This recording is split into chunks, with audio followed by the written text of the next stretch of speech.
Hi there. Out walking, so the audio quality might not be that good, but I have a quick message, and it's interesting because it's a realization that I'm having along the lines of the integrations that I've been doing with the Oversoul, having met my Lyran or like Lioness higher self in a vision on the 28th of July.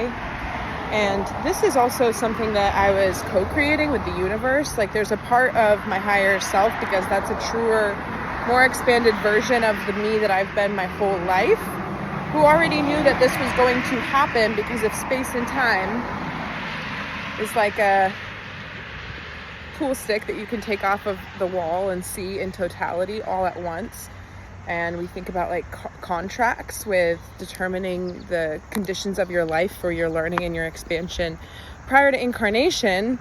It's a strange meeting the moment. Every 3D version is meeting the present moment, and there's some seed of recognition or being able to understand what's happening while it's happening. And so without knowing what it was going to lead to, I decided to start doing very specific daily practices on the 7th of July, the Syrian portal, ahead of the Lion's Gate. My point is that the passage of time is somewhat relative. A lot of people have chunks of missing memories from throughout the course of their life as they've matured.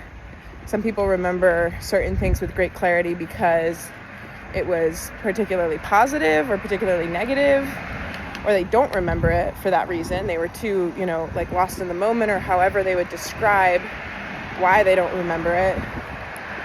For instance, my cousin and I, if we do performances or public speaking, we'll say I blacked out because you don't remember any part of it. But if you're really present to a moment, I think you can both remember things really well, but also there's no need for memory. You're sort of on this present moment treadmill, and you're just allowing it to sustain you.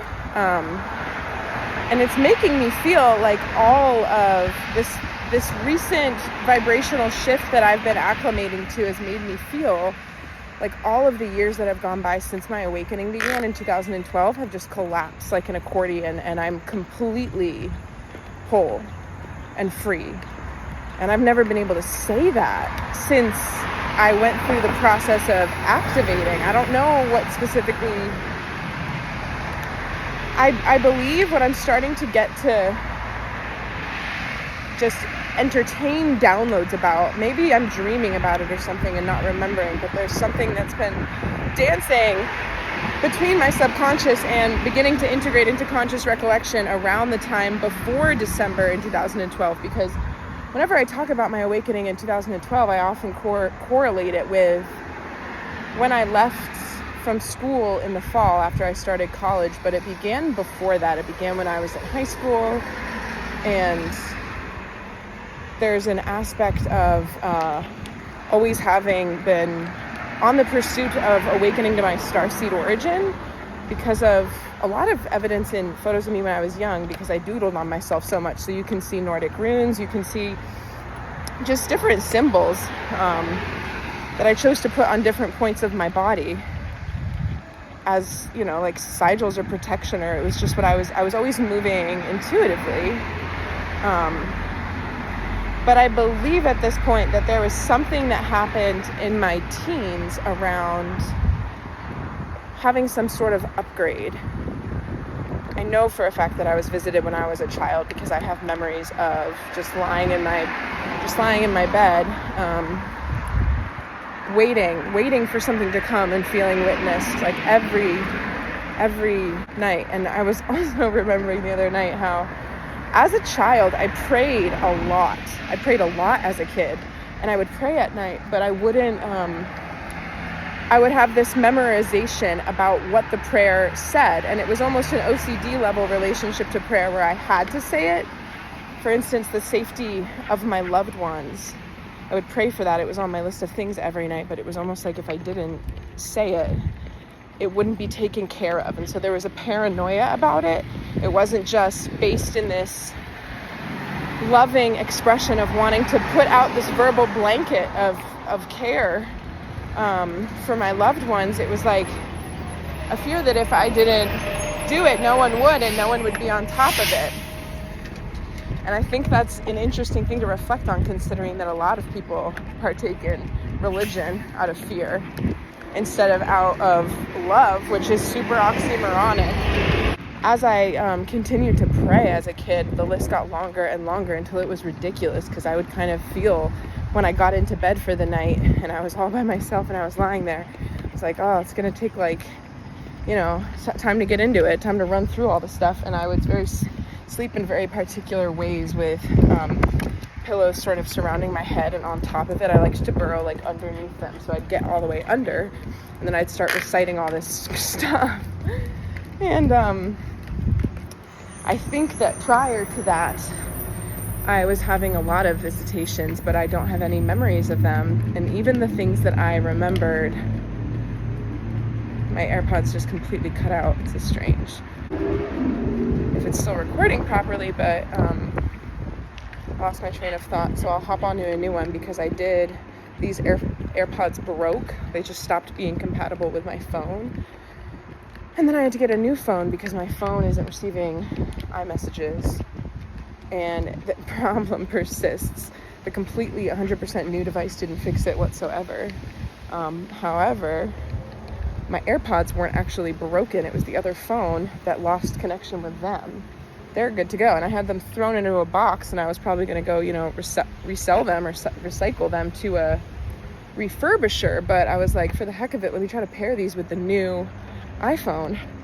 And it totally works. But I also was reflecting on how I haven't gotten a migraine. There's one black cat on either side of me, and they're both staring at us. Haven't gotten a visual migraine since I stopped using them, and instead I purchased wired headphones that were very inexpensive from Staples. The same day I put that video on the internet of Shaq and the cardboard cutouts, and I've been using them ever since that day. And that's a pretty long spell of time for me to go without getting a migraine, which is worth noting because I was getting them pretty frequently there for a minute, and they were interrupting my life. And I'm very, very hesitant to medication as a holistic practitioner of wellness across the board, and more so all the time. I mean, I'm not 100% holistic. I just, bought something off of Amazon, and it was always kind of striving to strike a balance, but also when it feels right and it resonates with me to wean into more natural ways of doing things on every level, I will continue to develop in that way. But I don't want to take migraine medication. My mother was saying to me, this is going to affect your life and affect your ability to show up and work and, be yourself and enjoy. Like, you're going to maybe just consider getting a higher level of intervention going so that you can have some normalcy, because I think it was like a couple straight weeks back to back. And so one would think, with how many whiteouts on the Schumann resonance that there have been, that I would be having some pretty serious migraines right about now, but haven't had a single one. I've had the pre-symptoms, the pre-sensations of feeling like they've been coming on, but they haven't. And so I think that there's something about the noise cancellation and the pressure in the skull. For me, I remember standing in the store trying on the headphones, not the ones that I got at Staples, but the Apple store, the ones that I'm wearing now, and sampling the noise cancellation, and then looking at the salesperson and being like, it hurts my head. It feels wrong. I don't like it. And they were like, you're going to get used to it or it'll go away. Or they said it vice versa. They said, it'll go away. Or they said, no, you'll probably just get used to it then. Which I don't like. I don't want to get used to something that my body is my tool that translates the pings of the energy. What I can't see and what my mind doesn't know, my body will tell me. And so if you have an inclination about something, a gut impulse, everybody has this ability, but a lot of us aren't in tune with our bodies, or we can't feel its natural impulses. And I very much relate to that. That's why I've been on this healing journey for so long. That's the point, to be able to heal out all the density from, it's a combination. It's everything from this life. And I talked about this last weekend because of, I was talking about it with, I'm gonna pause and start a new one, of this thing in your body. See it as this maze, this labyrinth, this physical thing.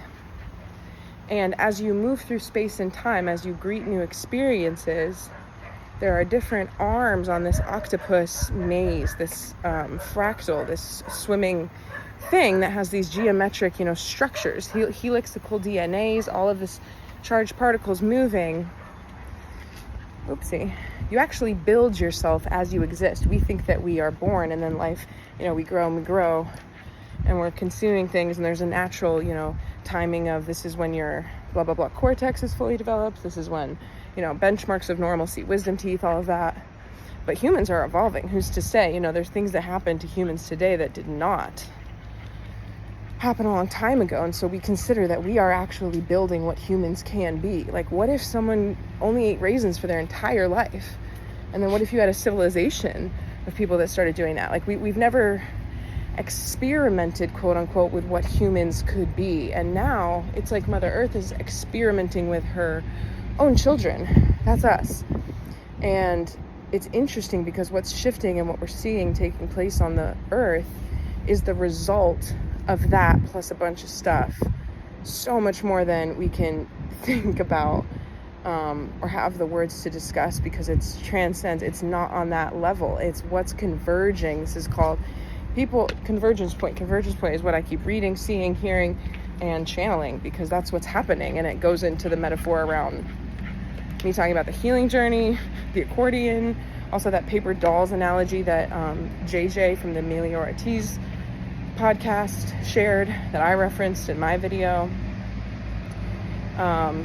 a lot. And so when you're thinking about you going through your life, when you encounter something, anything, there's going to be some little hitch if you haven't done the clearing, the healing, the integration to be a hollow chamber of light, anchoring in your higher self. That's what that means, to be able to connect to that next dimensional layer. You have to have cleared out the density keeping you from being able to do that. And so it starts in this life. But I was saying this about a year ago, how I was noticing that 2023 started a pretty big past life regression. It was like I've been doing all this personal healing for years and years, and then past life, and then star family and future, because it sort of broke it's very interesting. That was the sequencing of my integration, because my logical mind literally believed and processed things differently a few months ago. I'm changing at an incredibly marked rate, and I think that absolutely everybody is, but they don't understand that. If you think that we're just day after day, month after month, the election's coming in November, we are experiencing life at a very different rate than we used to, except it does depend on what your frequency bandwidth is, because your whole entire reality is just your perception. So you can actually experience as much as you want. So thinking about being that hollow column of light that has this space inside of it to be able, whenever you interact with something, not have it bounce up against your former experiences subconsciously and craft a similar output, consciously respond, then you're creating choices and decisions. And what a lot of people are blind to is the fact that a lot of our collective shared choices and decisions are batshit crazy. And that's what we're coming to realize all together. And it's very exciting. But the people who are unwilling, because they're already they don't know how to live with an open heart, and they don't have open chakras, and there's a lot of energy that's stuck. And so they're not going to be able to be open to it. There's going to be a lot of fighting and a lot of tension and a lot of breakages and a lot of cognitive dissonance, which leads to irritability. We feel like unsafe at the core level. We're uncertain. Words are very powerful, so I do not affirm this. I feel clear. I feel like I've never been more clear. But for the sake of the collective and protecting your own energy and understanding where other people are coming from, it's important to realize that in the coming months, people are going to be potentially very bad versions of themselves if they resort to for an ineffable, indescribable thing that makes them feel very isolated, if they're unable to process and reckon with what's happening to them, and feel supported, there might be a lot of volatility and lashing out. And so where you are is going to locate whether or not you're accessible for people that are in that energy.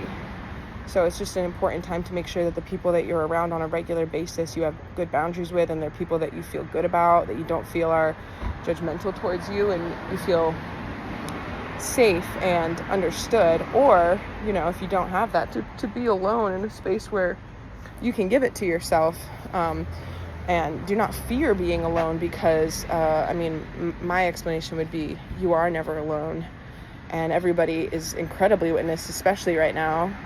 Way more beings than there are humans on Earth, for sure, by a landslide, are watching everything go down. It's just radical, and it breaks the brain, but it also helps us to remember that this is like a Willy Wonka quote or something. We are the dreamers of dreams, and we are the dream, or something. If we are all interconnected, which there is plenty of evidence to show for, then everything that happens outside of us is but an aspect of the energy that we comprise and experience. Through our lens and our life and our circumstances, we possess the energy of the collective, because we are the collective. So we take our role very seriously in that. We understand that however we contribute to the collective has a ripple out effect. It's like one tiny scale of an octopus deciding to flip over and turn pink and start a little trend, and then it's a shape-shifting, chameleon that has these transcendental qualities. And it's not about herd mentality and all the scales turning pink, to be the same. It's about realizing that there's so much creative potential unlocked, untapped. There's so much potential and power for what we can do to change the things that we don't like about living on Earth, instead of just banding together in this really, heinous satire that takes place on the internet, and these crummy, low vibrational forms of humor that are just like downright mean. And a lot of the vibrations in pop music are an abomination to the frequencies that your body wants to sync to, and what makes you feel clear. And a lot of people have, all these health issues and emotional issues and mental issues and all of these things, and we're all seeking for the right diagnosis, because we're pretty sure that we have something, because we're not completely functioning properly, even though it's actually not a reflection of us or our worthiness or our goodness.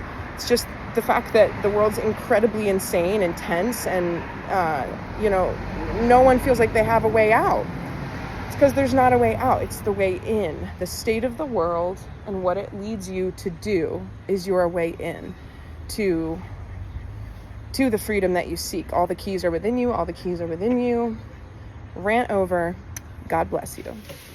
Here's some ideas about translating the very hard to break down and understand on the necessarily multidimensional level. Platitudes like, fear's not real. Only love is real. Fear's all in your mind.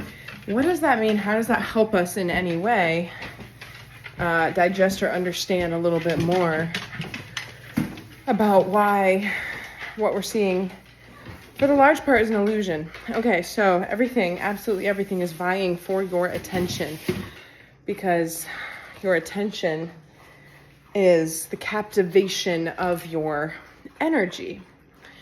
And we have built around ourselves, well, we've compromised our neurological functioning on the overall.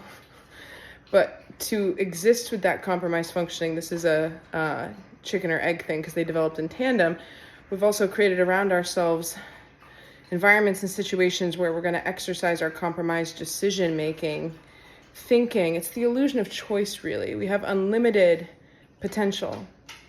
And so if we look at our lives when we assess things, if we look at the things that we've effectively done, the course and the sequence of events, where did the creative energy, the things that you did when you started a relationship, when you got a job, when you this, that, when you brought things into your life and created new? We can create, quote unquote, problems too, you could say, but really it's just, what do you encounter? Love is the force when you're feeling good, because it's also like just platitudes to be like, follow your bliss, do what you love. What does that mean? Well, it's a feeling to make it into a trine of you being relaxed on every level. Every muscle is softened in your body. There isn't any type of tightness or concern. You're not worried about, the future or grieving about the past. Even on a subconscious level, your energy is fully present, activating in the now. None of it is wrapped up in another situation that doesn't pertain to the present moment, and you've regained and reclaimed your highest potential as a creator with the matter, the energy that streams through you at any given moment. We as humans have an insane amount of potential to anchor and bring in energy and help create and expand the hologram that we are all experiencing. Single person's impact is far greater than we've been made to understand because it happens energetically.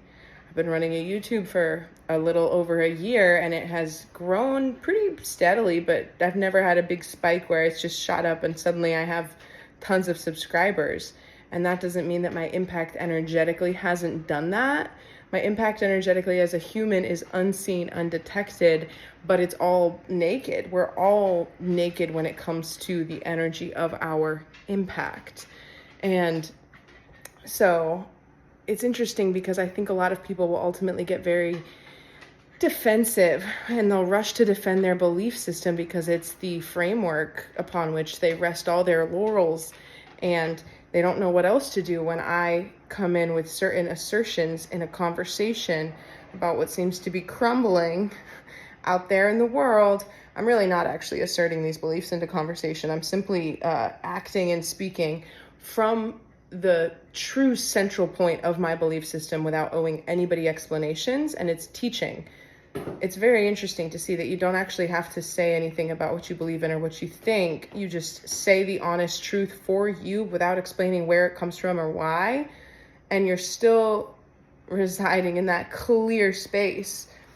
But the point of me adding on to this message was about I have to feed my pets. They're like, look at Daddy, enjoy smiling.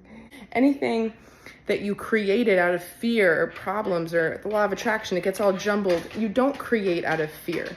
It's not a creative energy. It's a limiting, binding, illusionistic energy. And so it's very easy to see all of this pre-predictive programming stuff in the news. It's as if it's telling you what's going to happen, as if somebody knows better than you. You are autonomous. You make your decisions. No, you have no control over what happens in the world. It's the collective. But if each individual person starts to unplug from being bombarded with fear and trauma, we will be able to survive energetically and collectively manifest a different timeline than what is being probed and asked to manifest via the whiplashing of energy that keeps occurring. And I haven't spoken on it that directly in weeks, but I feel like it's time. It's the 7th of August. So when it's like as simple as, how does it feel to you? Does it feel good? Does it feel bad? Sometimes we can't trust those impulses because of what we already have within our coding, but we have to be able to forget the logical aspect of it. We have to be able to key in against the logical narratives about what we know to the bodily embodiment of what we're doing, and acts like you're the first person to ever do anything. Do you want to do it? Does it feel good? Can you connect with that guidance system? Because that's what's been silenced and numbed. And a lot of people go to therapy for feeling numb or not knowing. A lot of people are detached. A lot of us are. It's the byproduct of existing and trying to survive in this world right now in the way that it's been for decades and our whole lifetimes and the lifetimes of very many more. So we're at a crucial crux choice point, and we're going to be seeing the amplification of the energies that cannot remain here on Earth for the next chapter of humanity, exiting stage left in an aggressive way. And it's going to happen within the micro, within the macro. We're all connected. We're all one. You're going to see it in your own life. You're going to recognize that it's happening. I've been doing this clearing myself for my own affairs. And you can see it on the global stage. You can see it in the lives of the people around you. There's going to be wave after wave after wave of realization and veil thinning and epiphanies breaking. It's an onslaught. And what happens when we go faster and faster and faster? Well, we just blur into a 0 point, a oneness. So it's interesting in that way to be sensing into the energy and where we're at now and what the planets are doing and what the Lionsgate tends to do, and feel this exceptionally different year and extrapolate where we're going to be as a result of that in a certain amount of time. And it does hinge upon our collective embodiment of vibration during these times. So it might be easy to say, well, just don't even think about your worries or concerns. Don't even worry about them. Well, guess what? Worry perpetuates more worry in the vibrational state. It is what is preventing you from manifesting the solutions. So in order to become on a timeline, locate yourself in a place where that solution would bump into you as an experience. Ooh, I found my solution. Thank goodness. I'm so glad. I'm so relieved. I'm so happy. I feel so blessed. I'm the luckiest person on earth. Whatever reaction and thing that you're trying to achieve that you see as outside of yourself, you have to be able to let it all go and feel like you're forgetting something you've been conditioned to believe that you are, but you're not. It's okay to let go in the present moment and deeply breathe and think about your body. It all springs forth from where you're at in the present moment. And for most people, all you're going to uncover, they're rallying against me. I really have to go. I started the feeding process and then I had to pause to keep talking. What a lot of people are up against is sitting in that present moment and feeling everything that they've suppressed. And it can happen very radically now. The clearing out of those energies can happen fairly quickly, much faster than it did for people like me. I've been doing the clearing of density for 12 years because I've accrued it and released it simultaneously. And then it doesn't matter. I'm not going to go into all that, but it can happen much more. It can happen instantaneously, and it's going to, because this is like a last bit, and it's not like it's going to happen overnight. It's going to, the whole world different by, yes, the whole world's always different every day, right? But I think that another thing about the way that we just are so desensitized to the fact that we're collectively witnessing a world stage. There are things paraded around that are common knowledge or public, cultural, like what's on the world stage. And we're desensitized to how that just fires things off instead of us deciding what we as people are doing and how we're feeling, because we've always been in a loop of waiting to see, and having these equal systems of the citizens weighing in and offering their power.